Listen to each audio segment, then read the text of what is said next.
Hey, je suis de retour avec notre dernière capsule de Teshuvah en préparation de cette nouvelle année 5782. Et aujourd'hui, je vais vous parler d'un hack. Un hack, ça veut dire une manière de contourner le système de développement personnel.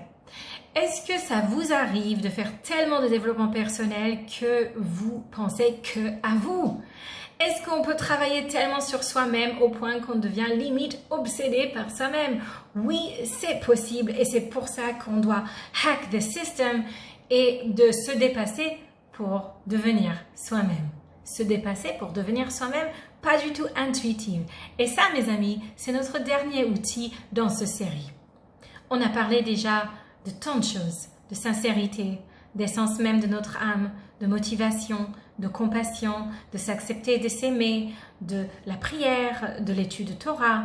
Aujourd'hui, on va parler d'un point où on a fait des choses, on fait des choses, mais on n'est pas en train de vraiment être connecté avec nous-mêmes. On est tellement dans la surmentalisation des choses que penser et y repenser, ça fait tellement de bruit que ça nous distrait.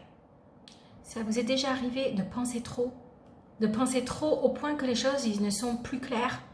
Eh bien, aujourd'hui, dans notre monde, il y a une très grande connaissance de tout ce qui est outil, de s'améliorer et cette manière de penser et repenser à comment être une meilleure personne peut justement créer tellement de bruit à l'intérieur de nous que ça nous distrait de nous-mêmes et de notre véritable mission.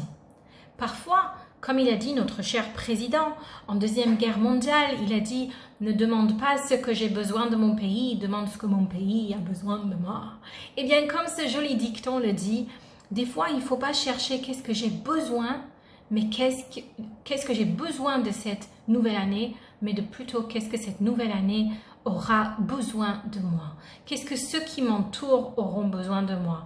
Et pourquoi? Parce que parfois, en donnant de nous-mêmes, parfois, on arrive à toucher au fond même, à l'essence même de qui nous sommes.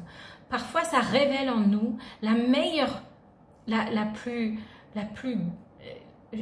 j'allais dire la plus bonne version de qui nous sommes, justement en donnant. Le judaïsme a un concept qui s'appelle Messirut Nefesh. Messirut veut dire donner. Nefesh, c'est notre vie. Donner notre vie pour Dieu. Aujourd'hui, Messirut Nefesh, donner notre vie, heureusement, nous n'avons pas vraiment besoin de se sacrifier. Mais notre vie aujourd'hui est plutôt notre argent. Notre vie, c'est notre survie, notre sueur, toute notre énergie qu'on met. L'argent, c'est de l'énergie. Eh bien, cette énergie qu'on met dans l'argent, aujourd'hui, en donnant de nos moyens financiers, c'est une manière de justement donner de notre vie. Qu'est-ce que ça nous fait en fait en donnant? En se dépassant, on touche à qui nous sommes véritablement. Mais il y a une condition à ça. Quand on donne, on doit donner de nous-mêmes, vraiment. On doit donner avec envie, avec sincérité, avec une véritable compassion. On doit donner avec amour pour le fait de donner. Là, on commence, comme on a dit la dernière fois, de vibrer avec quelque chose qui est positif et qui fait que cette positivité vibre de retour envers moi. La tzedaka, ce troisième pilier qu'il faut renforcer, est une manière de pratiquer aujourd'hui le Messirut Nefesh. Entre guillemets, sacrifice. Mais ce n'est pas un sacrifice, c'est un cadeau. C'est quelque chose qu'en donnant, on est plus gagnant que celui qui a même reçu. La tzedaka, c'est mon opportunité de demander comment est-ce que je peux transformer ce désert d'indifférence. En prenant un cœur justement. Combattre l'indifférence, on a parlé de la prière, on a parlé de la Torah. Aujourd'hui, je vous parle enfin de la tzedaka. Le midbar, cet désert d'indifférence, en prenant à cœur les besoins de ceux qui m'entourent, j'arrête un instant d'être obsédée par toutes les choses que j'ai besoin et tous les accomplissements que j'ai sur ma liste des choses. En aidant autrui à réaliser le leur, moi aussi j'avance. Mais j'avance avec bienveillance et j'avance avec la meilleure pied en avant, c'est-à-dire en mettant en avant le meilleur aspect de qui je suis. Et ça me permet justement de révéler l'essence même de mon âme. Comme la Torah elle nous enseigne que celui qui fait le Messirut Nefesh, le sacrifice de sa vie, réveille l'essence même de son âme que normalement nous n'avons pas accès. J'explique. Notre âme est composée de 5 niveaux. Naran Chai, Nefesh, Ruach, Neshama, Chaya, Yechida. Nefesh, Ruach, Neshama, les 3 premiers aspects de mon âme, sont ceux qui m'habitent, qui me remplissent de vie chaque jour. Neshama Shenatatabi, cette âme qui me remplit. Quand je me réveille, je dis Modéani, merci Hachem de m'avoir rendu mon âme. Chaya, Yechida, ces 2 derniers niveaux de mon âme sont, on va dire, toujours liés à leur source.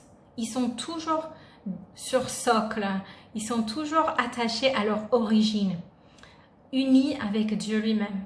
Ce sont que dans des grands moments de sacrifice, que dans des moments de grandes épreuves qui se réveillent en nous, un aspect en nous qui est tellement fort, tellement clair, tellement animé par l'envie de faire ce qui est bon et correct.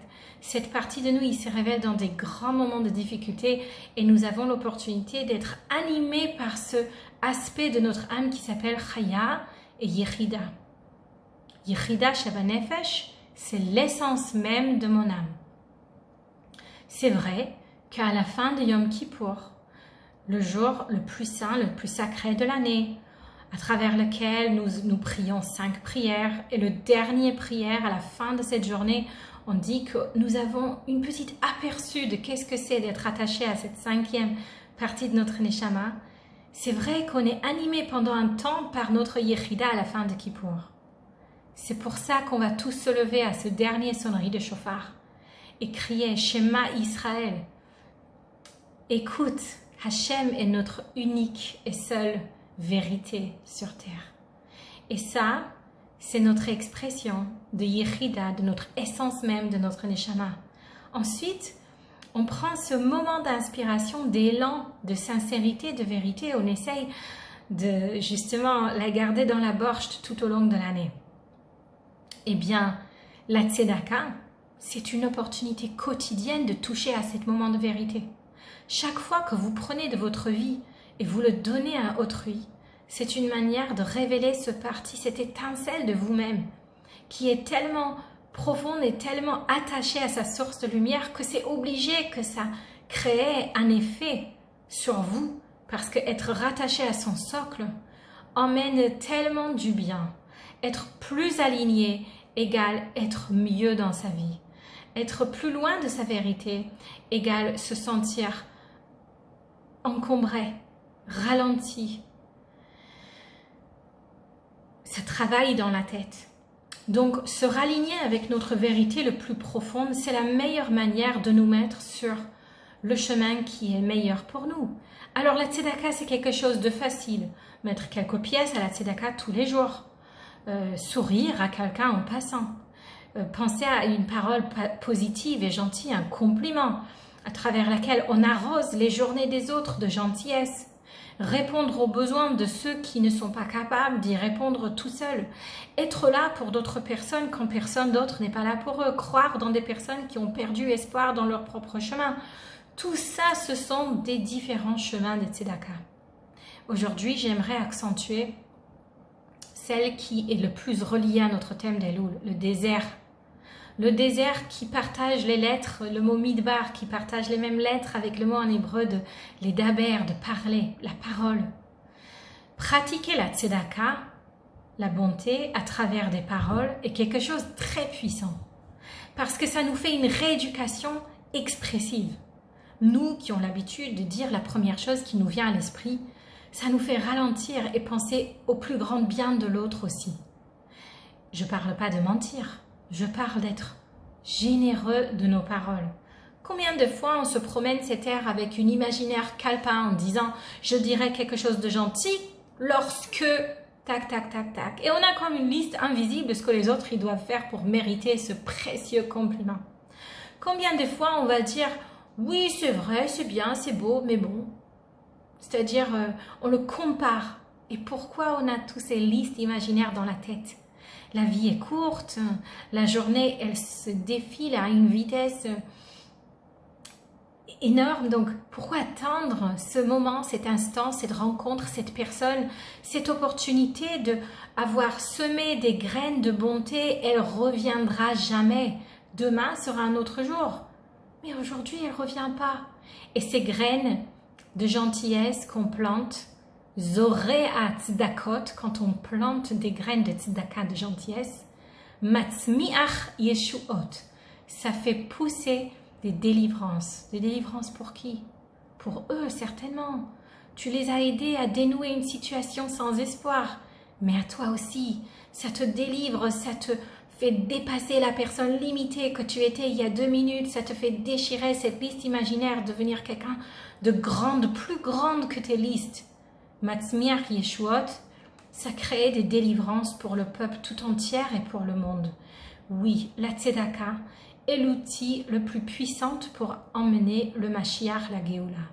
Et si on doit parler de quelque chose qui est puissant et une vibration qui fait une autre vibration en retour, la tzedaka est quelque chose qui réveille la tzedaka d'Hachem, c'est-à-dire en essayant de dénouer la situation pour autrui, Hachem aussi est appelé de dénouer notre situation ici dans l'exil. Et donc, mes amis, je vous laisse avec ce dernier challenge, de donner plus de tzedaka tout au long du mois d'Elul, comme on a dit dans une autre capsule. Mais aujourd'hui, le challenge de dire des mots de tzedaka, des paroles qui sont nourrissants, encourageants, positives, des mots qui vont donner à autrui un sentiment qui peuvent, et ainsi de planter des petites graines de tout ce qui est possible. Une très bonne et douce année, Ktiva V'Chatima Tova, à toutes et à tous.